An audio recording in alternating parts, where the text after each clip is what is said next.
Namaskar, this is Swarnali Mishra from NE24. International Chess Tournament to be held in Silchar. The Vijay Sangh is organizing the Shefali Memorial International Open FIDE rating chess tournament in Silchar, Assam. The tournament will take place from January 10th to 15th, 2025, with a prize distribution ceremony on the final day. This tournament will be held at the Ashirwad Bhavan on Circuit House Road, supporting by Kachar District Chess Association. Jyotishman Bhattacharya, treasurer of the Vijay Sangh, is sponsoring the trophy and prize money, which totals around rupees 3.5 lakhs.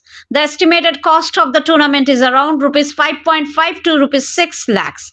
The objective of the tournament is to provide a platform for local chess players to showcase their talent and will benefit Silchar players in large number. The tournament has attracted participants from across India as well as from countries like Nepal, Sri Lanka and Kazakhstan. Present at the press conference were Jyotishman Bhattacharya, Ashish Roy and other officials from the Vijay Sangh along with Manoj Das, tournament director and senior official of the Kachar District Chess Association.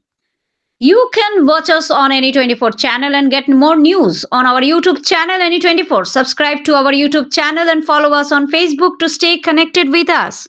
আমার মায়ের উদ্দেশ্যে প্রদত্ত Shefali memorial international federating chess tournament আমরা গত 9 October press মিটের মাধ্যমে আমরা জানিয়েছিলাম আমরা বিজয় সংঘ এই টুর্নামেন্ট করবে এবং এরপর থেকে আমি যতটুকু সাড়া পেয়েছি আশা করি আরও বেশি করে সাড়া পাবো এবং এখন পর্যন্ত যে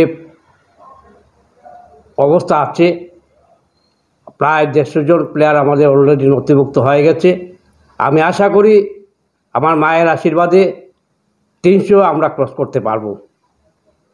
আমার মায়ের আশীর্বাদ আমার উপর আছে, কারণ মা আমাকে আমি প্রথমে যেভাবে ধীর স্লো গতিতে এন্ট্রি হচ্ছে আমি খুব ঘাবড়ে গিয়েছিলাম। হয়তো আমাদের এই টুর্নামেন্টটা যে যতটুকু আশা করেছিলাম সেরূপ নাও হতে পারে, কিন্তু এই গত 2 দিন ধরে যেভাবে প্লেয়ারদের এন্ট্রি হচ্ছে আমি আশা করি আমি অত্যন্ত আনন্দিত এবং আশা করি আরও 4-5 দিনও আমাদের সময় আছে। প্রায় 250 থেকে 300 প্লেয়ার হবে, এইটা আমি নিশ্চিত বলতে পারি, কারণ আমার উপর আমার মায়ের আশীর্বাদ রয়েছে। মায়ের আশীর্বাদকে পাথেয় করে আমি এই টুর্নামেন্ট আয়োজন করেছি এবং আশা করি এই টুর্নামেন্ট সাকসেসফুল হবে।